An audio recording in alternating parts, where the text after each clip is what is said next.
Allah övladlarınız haqqında sizə tövsiyə edərək buyurur ki, oğula 2 qız hissəsi qədər pay düşür.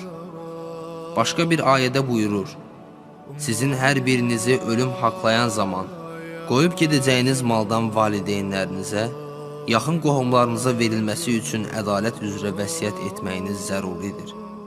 Müttəqilərə bu vacibdir. Siz mənim heç bir payımın olmadığını, atamla mənim heç bir qohumluq əlaqəmin olmamasını və atamın irsinin mənə çatmadığını güman edirsiniz. Məgər Allah Quranda olan bu ayələri sizə məxsus edib və atam Peyğəmbəri bu ayələrin hökmündən kənarda saxlayıb? Yoxsa demək istəyirsiniz ki, 2 dinin əhli bir-birindən, kafir mömindən hirs aparmır? Məgər mən və atam bir dinin əhli deyilikmi? Yoxsa siz Quran ayələrinin ümumi və xüsusi hökmlərini atam və əmim oğlundan daha yaxşı bilirsiniz?